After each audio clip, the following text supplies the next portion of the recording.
História de Frei Galvão. Frei Galvão, o padroeiro dos engenheiros, arquitetos e construtores. Nasceu no dia 10 de maio de 1739, na vila de Santo Antônio de Guaratinguetá, atual Guaratinguetá, no Vale do Paraíba. A vila estava na região chamada Capitania de São Paulo, hoje Estado de São Paulo. Galvão era o quarto de 10 filhos, de uma família muito religiosa, rica e nobre. Seu pai, Antônio Galvão da França, português, era o capitão-mor, prefeito da vila, comerciante pertencente à Ordem da Terceira Franciscana, e era famoso por sua generosidade. A mãe de Galvão era Isabel Leite Barros, uma mulher generosa, filha de fazendeiros e descendente da família dos bandeirantes de Fernão Dias. Frei Galvão, uma infância de estudos. Galvão viveu até os 13 anos na casa de sua família, em Guaratinguetá, São Paulo. Quando atingiu esta idade, foi enviado pelos pais ao seminário jesuíta Colégio de Belém, em Cachoeira, na Bahia, para estudar ciências humanas. No mesmo seminário já estava seu irmão, José, de 19 anos. Galvão estudou no seminário de 1752 a 1756, onde progrediu nos estudos, especialmente na construção civil e na prática cristã. A perda da mãe. Em 1755, recebeu a notícia da morte prematura de sua mãe. Este fato fez com que ele assumisse Santa Ana, de quem era devoto, como mãe espiritual. Tanto que seu futuro nome de religioso será Frei Antônio de Santa Ana de Galvão. Ele queria ser jesuíta, mas as perseguições contra os jesuítas, instaurada pelo Marquês de Pombal, obrigaram-no a seguir o conselho do pai e se tornar franciscano, no convento de Macaco, em Itaboraí, Rio de Janeiro. Ordenação e transferência. Em 11 de julho de 1762, Frei Galvão foi ordenado sacerdote e transferido para o convento de São Paulo, na cidade de São Paulo. Lá, ele continuou os estudos de filosofia e teologia. Em 1768, foi nomeado confessor, pregador e porteiro do convento. Era um cargo importante na época. Frei Galvão se destacou neste cargo de tal forma que a Câmara Municipal lhe deu o título de O Novo Esplendor do Convento. Capacidade artística e intelectual. Em 1770, foi convidado para ser membro da Academia Paulistana de Letras.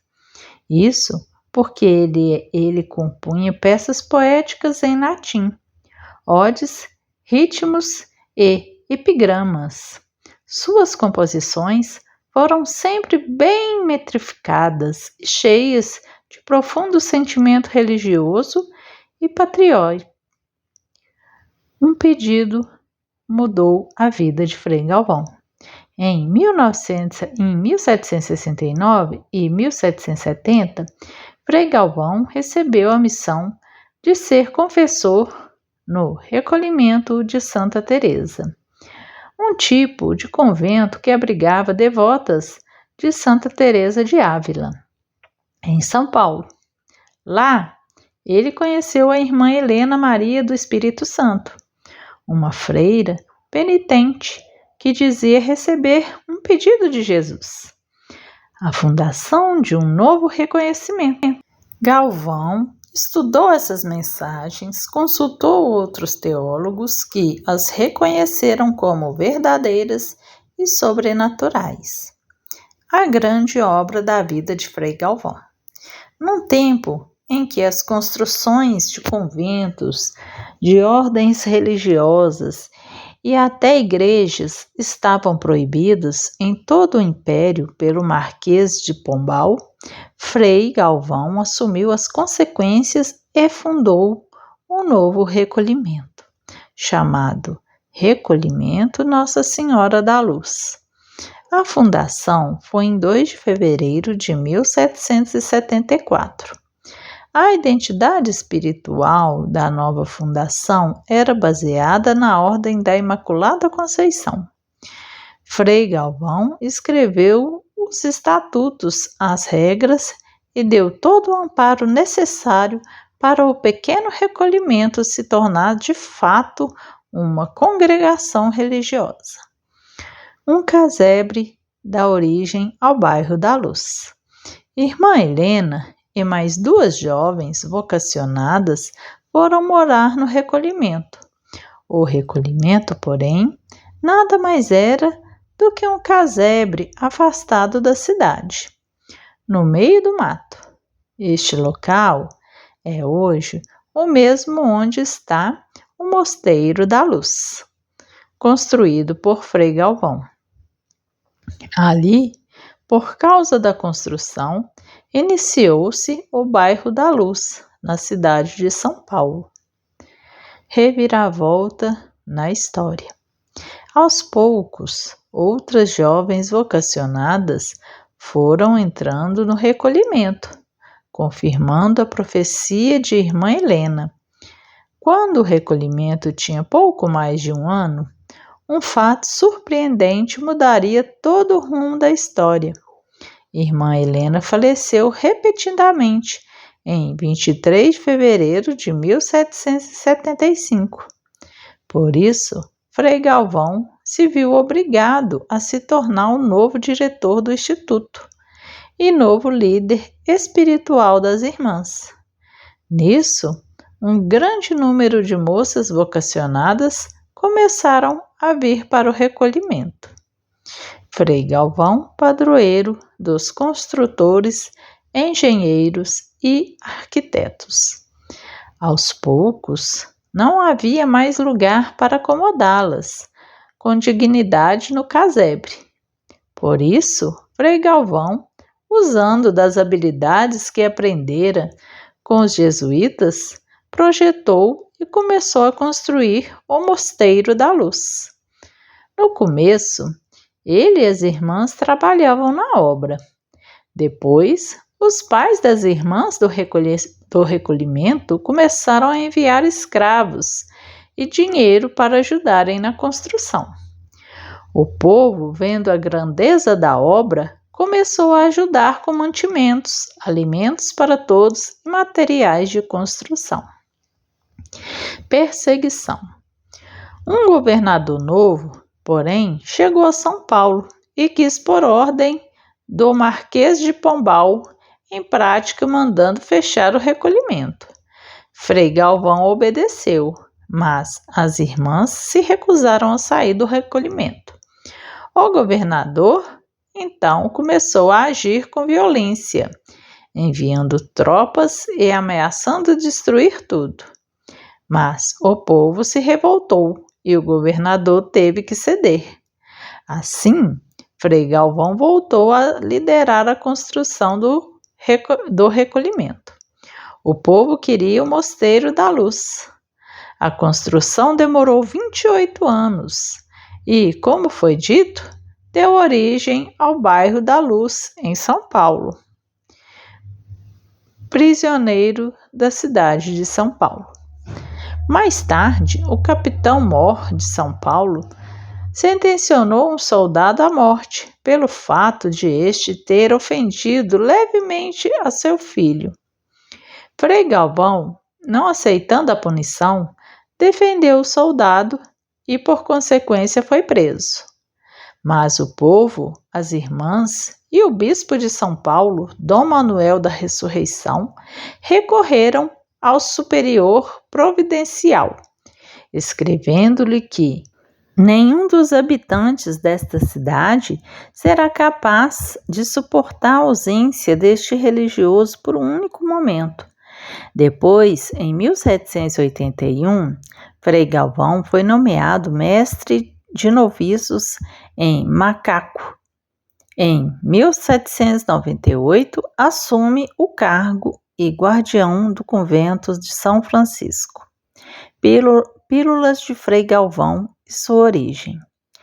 Certa ocasião, Frei Galvão foi a Guaratinguetá para pedir recursos para a construção do Mosteiro da Luz. Terminada sua missão, tinha que regressar por causa de compromissos no convento. Nisso, alguns homens vieram pedir que ele fosse até uma fazenda distante rezar por um amigo deles que estava padecendo com uma pedra no rim há dias. O homem estava com a pedra no rim, morrendo de dor. Impossibilitado de ir até lá, Frei Galvão teve uma inspiração. Escreveu num pedacinho de papel uma frase do ofício de Nossa Senhora. Depois do parto, ó Virgem, permanecestes intacta. Mãe de Deus, intercedei por nós. Frei Galvão embrulhou o papelzinho em forma de pílula e deu aos amigos do doente, dizendo que ele tomasse aquilo em clima de oração, rezando o terço de Nossa Senhora. Mais tarde, espalhou-se a notícia da cura daquele doente. Tempos depois, o frei foi procurado por um homem aflito. Sua esposa estava em trabalho de parto há quase um dia e corria o risco de morte. O religioso fez 3 pílulas e deu ao homem com as mesmas recomendações. O homem levou as pílulas para a esposa, que as tomou e conseguiu dar à luz um filho com saúde. Daí em diante, a fama das pílulas de Frei Galvão se espalhou. O povo começou a procurá-las, de tal maneira que ele teve que pedir às irmãs do recolhimento que produzissem as pílulas. Depois, ele as abençoava e as irmãs distribuíam para o povo. Desde este tempo, há inúmeros relatos de graças alcançadas através das pílulas de Frei Galvão. Outras fundações de Frei Galvão. Em 1811, Frei Galvão fundou o convento de Santa Clara, em Sorocaba. 11 meses depois, voltou para o convento de São Francisco, em São Paulo. Nos últimos anos de sua vida, já sentindo dificuldade de caminhar no convento franciscano, onde morava até o Mosteiro da Luz, para orientar as irmãs e atender o povo, Frei Galvão conseguiu permissão do bispo Mateus de Abreu Pereira e de seu tutor para ficar no mosteiro que ajudara a criar e que era a sua vida. Ali, Frei Galvão atendia o povo, orientava, aconselhava, rezava pelas pessoas e ensinava as irmãs. Milagres de Frei Galvão em vida. Frei Galvão era um homem de muita e intensa oração. Por isso, alguns fenômenos místicos em sua vida foram presenciados por testemunhas. Fenômenos como o dom da cura, a bilocação, levitação, foram famosos durante sua vida, sempre em vista do bem de doentes, moribundos e necessitados. Frei Galvão e as caridades. Embora ele sempre escondesse seus atos de caridade, quase todos eram anunciados pelas pessoas que eram beneficiadas por ele. Com muitas esmolas que ele recebia de pessoas ricas, ele pagava dívidas de pessoas presas nas mãos de agiotas e se mantinha oculto. Só depois de muito tempo, os beneficiados ficavam sabendo que Frei Galvão é que tinha ajudado. Frei Galvão vai ao céu. Frei Galvão veio a falecer no Mosteiro da Luz em 23 de dezembro de 1822, poucos meses depois da independência do Brasil. Faleceu na graça de Deus, com fama de santidade. Uma multidão de luto veio se despedir do santo, que encantou a cidade de São Paulo. Ele foi sepultado na igreja do Mosteiro da Luz. Até hoje, o seu túmulo é distinto de peregrinação de fiéis que vêm pedir e agradecer graças recebidas pela sua intercessão. Reconhecimento. O Mosteiro da Luz foi declarado Patrimônio Cultural da Humanidade pela Unesco. No local também está localizado o Museu de Arte Sacra de São Paulo. Primeiro santo brasileiro. Em outubro de 1998, Galvão se tornou o primeiro religioso nascido no Brasil a ser beatificado pelo Vaticano, em 11 de maio de 2007. O Papa Bento XVI celebrou a missa de canonização de Frei Galvão em São Paulo, acompanhado por uma multidão de mais de 1 milhão de fiéis. Milagres de Frei Galvão. Para ser canonizado, a Igreja exige a comprovação de 2 milagres, fatos inexplicáveis pela ciência, acontecidos pela intercessão do santo. Assim, as curas de Sandra Grossi de Almeida e Daniela Cristina da Silva, acontecidas pela intercessão de Frei Galvão, são verdadeiros milagres inexplicáveis cientificamente. Sandra Grossi possuía uma malformação uterina que impossibilita qualquer mulher de manter um feto por mais de 4 meses, pois em 1999, após tomar as pílulas e pedir a Frei Galvão, ela prosseguiu com a gravidez e deu à luz ao menino, Enzo. Daniela Cristina da Silva, então com 4 anos de idade, sofria de uma hepatite considerada incurável pelos médicos.